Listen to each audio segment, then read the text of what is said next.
So since the random tailgate or phantom tailgate opening is enough of a problem for it to have its own name, I figure there's quite a few people who don't know that there is at least a short-term, if not in my case, a permanent fix. Now what I should say first of all is if you're going to do it the proper way, you need to actually replace the motor. That's what you should do. But in the meantime, or if you can't be bothered, or if like me you prefer to just have a mechanical tailgate, then what you need to do is, and don't copy this until I finish the video because there is a particular order that you need to do it in, pop off this cover.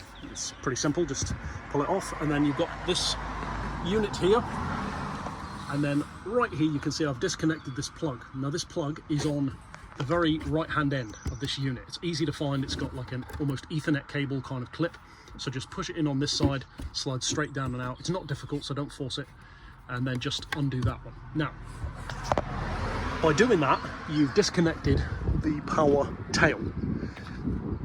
What that means is it's now manual.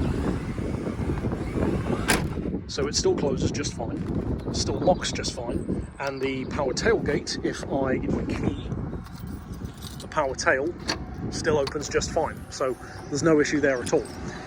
However, the power tail, or yeah, I should say the power glass works, but the power tail now doesn't, obviously. The reason why I said don't copy what I've done yet is because I did it this way the first time, and the problem is it gives you a warning on the dash where it thinks the boot is ajar, which makes sense because if you think about it, if you have the boot open and then disconnect it and then close the boot with the motor now disengaged, the last position that the car thinks the motor was in is fully opened.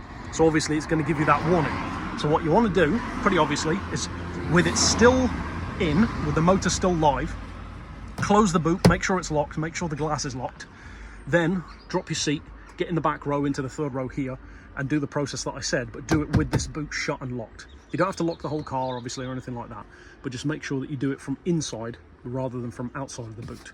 As long as you do it from inside, then the car thinks that the boot was locked and closed and that the motor's in the position it should be for driving. The only difference is now on the dash, it will say power tail disengaged or power tail off. You can just clear that from the dash like you would a tire pressure warning or whatever. Just press the reset button until it disappears, and then obviously just pop this back in, and then if that's the right way around, job done.